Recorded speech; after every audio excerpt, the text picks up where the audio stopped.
গাজীপুর সহ দেশের বিভিন্ন জায়গায় পোশাক কারখানায় বিশৃঙ্খলা সৃষ্টিকারীরা শ্রমিক নয় বলে মন্তব্য করেছেন স্থানীয় সরকার, পল্লী উন্নয়ন ও সমবায় মন্ত্রণালয়ের উপদেষ্টা এএফ হাসান আরিফ।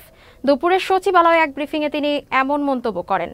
এ সময় তিনি বলেন, বহিরাগতদের সাথে মিশে সুবিধাবাদী একটি চক্র পোশাক কারখানায় ভাঙচুর করেছে এবং অস্থিতিশীল পরিবেশ সৃষ্টি করছে। শ্রমিক বাঁচাতে, অর্থনীতি বাঁচাতে শক্ত পদক্ষেপ গ্রহণ করা হবে বলে জানান তিনি। বলেন, শ্রমিক আন্দোলন দমাতে প্রয়োজনে আইনশৃঙ্খলা বাহিনীকে ব্যবহার করা হবে। সাভারের আশুলিয়ায় পোশাক শ্রমিকদের বিভিন্ন দাবিতে টানা কয়েকদিনের আন্দোলনের মুখে অন্তত 60টি পোশাক কারখানা বন্ধ ঘোষণা করা হয়েছে।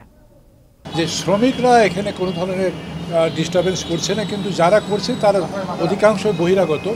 ওদেরকে কীভাবে মোকাবিলা করা যায় এবং তার জন্য আমাদের একটু টাফ হতে হবে, আমাদের একটু শক্ত হতে হবে।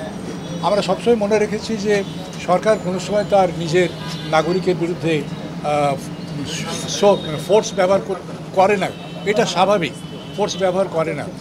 কিন্তু আমাদের এখন একটা পরিস্থিতি এসে গেছে যে আমার ইন্ডাস্ট্রিকে বাঁচাতে গেলে, শ্রমিককে বাঁচাতে গেলে, দেশের অর্থনীতিকে বাঁচাতে গেলে কিছু সংখ্যকের বিরুদ্ধে পদক্ষেপ নিতে হবে, কঠোর পদক্ষেপ নিতে হবে।